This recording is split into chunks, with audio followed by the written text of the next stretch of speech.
சுற்றுப்புற சூழல் எந்த வகையிலும் பாதிக்கப்படக்கூடாது அப்படின்னு இந்த வீடு கன்ஸ்ட்ரக்ஷன் பண்ணி தர இன்ஜினியர் ரொம்பவே கிளியராக இருந்தாருங்க. அப்படி நம்ம பயணியர் பயோடேங்கோட ஸ்பெசிஃபிகேஷன்ஸ் எல்லாம் கேட்டுட்டு நம்ம டீமை இவர் காண்டாக்ட் பண்ணியிருந்தாரு. இன்னைக்கு நம்ம வந்திருக்கக்கூடிய ஊர் தஞ்சாவூர் மாவட்டத்தில் இருக்கிற PWT காலனி. இங்கே தான் அவர் புது வீடு கன்ஸ்ட்ரக்ஷன் பண்ணி கொடுத்துட்டு இருக்காருங்க. இங்கே நம்ம பயணியர் பயோடேங்க் 1500 லிட்டர் ஃபிக்ஸ் பண்ணி கொடுக்கலான்னு வந்திருக்கோங்க. டெய்லியும் 10 பேர் யூஸ் பண்ணுறதுக்கு இந்த டேங்க் சைஸ் போதுமானதுங்க. இப்போ இவங்க குழி எடுத்துட்டாங்க. உள்ள எம்சாண்டை கொட்டி பெட் மாதிரி ரெடி பண்ணிட்டு அப்படியே இந்த டேங்க் இறக்கிற வேண்டியதாங்க. இதுக்கு தனியாக நீங்கள் எந்த ஒரு சிவில் ஒர்க்கும் பண்ண தேவையில்லை. இப்போ இந்த டேங்கை நீங்கள் ஃபிக்ஸ் பண்ணிட்டீங்கன்னா செப்டிக் டேங்க் நிறையிற மாதிரி இந்த டேங்க் நிறையாது. இந்த டேங்கை நீங்கள் செப்டிக் டேங்க் க்ளீன் பண்ணுற மாதிரி க்ளீன் பண்ணவும் தேவையில்லை. இப்போ செப்டிக் டேங்க்னா அது நிறைஞ்சதும் நீங்கள் லாரி வச்சு க்ளீன் பண்ணுவீங்க. அப்போ அந்த கழிவுகளை கொண்டு போய் ஏதாவது ஒரு இடத்துல டிஸ்போஸ் பண்ணுவீங்க இல்லையா? அப்போ நிலத்தடி நீர்லேருந்து காற்று வரைக்கும் எல்லாமே மாசுபடுங்க. இது வருங்கால தலைமுறைக்கு ரொம்பவே ஆபத்தானது. ஆனால் நம்ம பயணியர் பயோ டேங்க்குள்ளே வர மனித கழிவுகள் உள்ளே வரவே பாக்டீரியா அந்த கழிவுகளை சுத்தம் பண்ணிகிட்டே இருக்குங்க. தண்ணீரையும் சுத்திகரித்து வெளியே அனுப்பிச்சிருங்க. வெளியே வர அந்த தண்ணியில் எந்த ஒரு கழிவுகளும் துர்நாற்றம் இருக்காதுங்க. அந்த தண்ணியை நீங்கள் கார்டன் இருந்துச்சுன்னா அதில் விட்டுக்கலாம், இல்லை ட்ரைனேஜ் இருந்ததுன்னா அதில் விட்டுக்கலாம், இல்லைனா ரிங் போட்டு நீங்கள் பூமிக்கு கீழே போகிற மாதிரி பண்ணிக்கலாங்க. இந்த இடத்துல ஒரு ஸ்டோரேஜ் டேங்க் கட்டி அதிலேருந்து தண்ணியை பம்ப் பண்ணி எடுத்து நாங்கள் கார்டனுக்கு விடுறோம்னு சொல்லியிருந்தாங்க.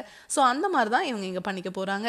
இந்த டேங்கை நீங்கள் ஃபிக்ஸ் பண்ணிட்டீங்கன்னா வாழ்நாள் முழுவதும் நீங்கள் பாக்டீரியாவை ரீஃபில் பண்ண தேவையில்லை. உள்ளேயே பாக்டீரியா இனப்பெருக்கம் பண்ணிக்கிற மாதிரி நம்ம டேங்கையே வடிவமைச்சிருக்கோங்க.